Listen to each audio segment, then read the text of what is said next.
Hey, everybody, and welcome to our Visionary Psychics Summit. I'm Sara Wiseman, and I'm here with Deborah Walston, who's one of our visionary psychics. So, welcome, Deborah. Great to be here. Thank Yeah. you. So, one of the super interesting things I found about Deborah's work is that she works as a Chinese face reader, which I'll have her chat about a little bit. And so, this super interesting combination of doing this ancient practice with sort of this new way of doing intuitive reading that we've been practicing. So Deborah, just yeah, tell us a little bit about, actually, I think we should probably start a tiny bit of what is Chinese face reading to make sure everybody's aware of what that practice is. Yeah, absolutely. It's a really ancient practice, over 2,000 years old, that the ancient physicians in China would use to diagnose health. So it started with women, of course. They were not allowed to touch the women in the kingdom. So they had these effigies of women that were reclining. You might have seen them if you're into that history. And so the woman would point to what was going on. So they Mm. found, because all the meridians of the body flow and end in the face, that they were able to identify certain things like the liver, the stomach, the kidneys, and all of that associated with a lot of different things in Chinese medicine. So, and it came even before then. It was by the seers, the sages, those that would work with nature, because they observed nature for so long. And over time, as you can imagine, there's no TV or anything then. So that's what they did, Right. Let's go right? watch the trees blossom. Yeah, absolutely. A good I'll do it. practice. And me too. Yeah. So, so when you started to work in like this style of intuition that we do, we do a lot of third eye visioning, or we call it a guiding vision. When you started to combine those two, what happened for you, or how did you feel it was different or the same, or what was that like for you? Yeah. The way I learned was very much of an observation kind of a mode, and looking at things and relating them. Excuse me. And I knew there was something even deeper. Excuse me. So I had always been using my intuition, and working with you and working with this method helped me to open up my intuition even more. And it came pretty quickly. And I do, when I would do a pre-reading for a client and present them with that information, it always was right on. So you So do, like in our practice, we do a pre-reading before we even meet the client, or even see their face. Or often we're not even working with visual. And then, so you'd have your pre-reading, and then you'd see them in person or on Zoom, and you'd be like, boom, yes. Or maybe there'd be something like, oh, I all of this is a match, and then there's this one little piece I need to discuss more or look at more that isn't being coherent with the general picture. So how did that? What do you recall, any situations that come up that you can talk about, or um, yes, absolutely.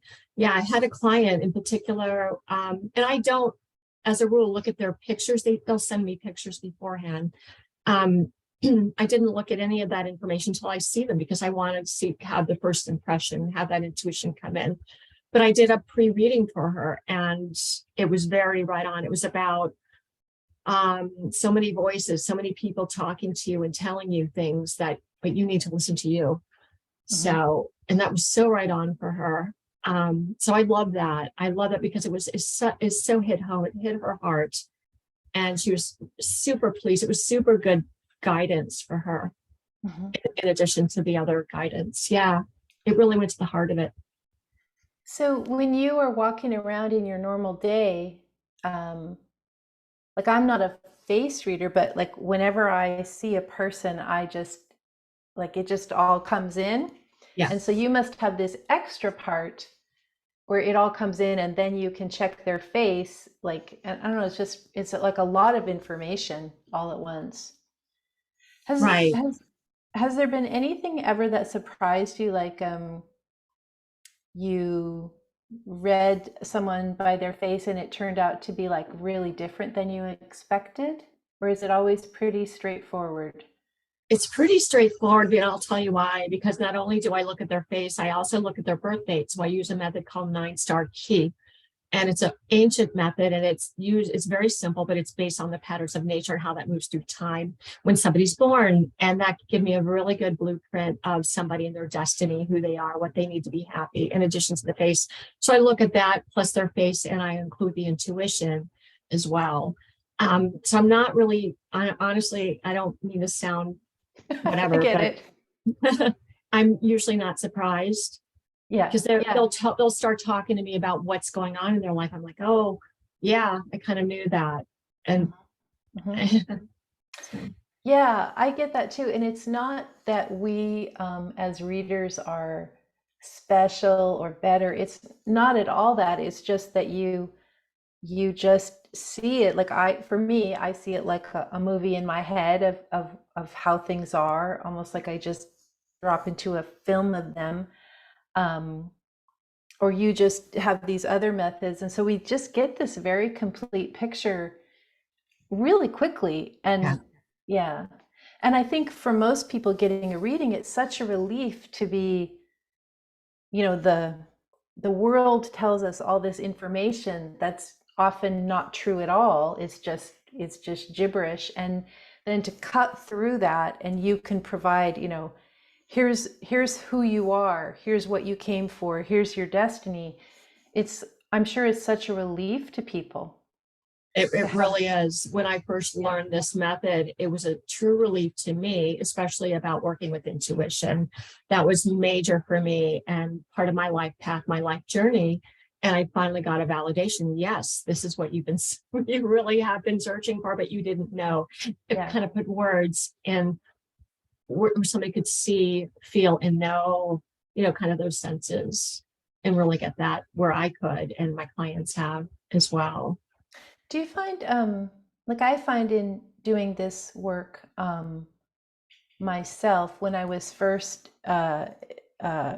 introduced to like the third eye visioning way back, it was just so simple as if I'd been doing it, past life after past life after past life. Does that feel like, I mean, what you're doing is pretty specific and it has a very ancient tradition. Is that where you feel like your past lives were?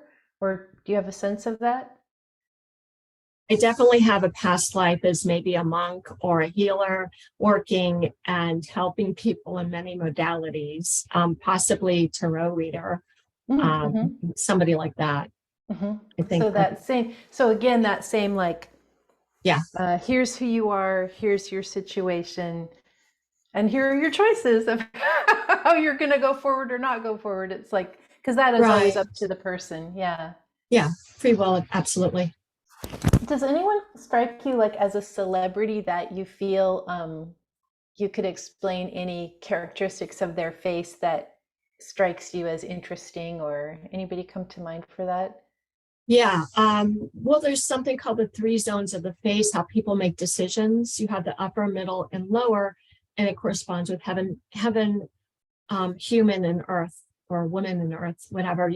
And one person, Lady Gaga, has a very large middle, and it's the eyebrows to the bottom of the nose. She's got a large nose, and that area is kind of extended. If you measure, and when I look at her, I could see it. And that middle area is somebody who's got a lot of common sense. And she does. I mean, look at her. She's a filmmaker. She makes films. She sings. She's Tony Bennett, with Tony Bennett making, has made music with him. She's really talented. So that's somebody who strikes me in that way. I can definitely say that when I look at Lady Gaga. Plus, there's other things that have to do with fame and kind of being seen, that what we call the fire element, being seen, being known easily. I'm not sure of her birthday right now, but just her facial features really speak to that. Yeah, yeah, Absolutely. yeah, yeah. What a fascinating process. Yeah. Well, Deborah, thank you so much for being with us. And if for those of you who'd like to get a reading with Deborah, you can go to the bottom of this page. The links will be there. That'll take you to the Visionary Psychics page, and then you can connect with Deborah privately from her own links there. Well, anyway, thank you so much for Thank being you. with us today. Really appreciate it. Thank you. Thanks, Sarah.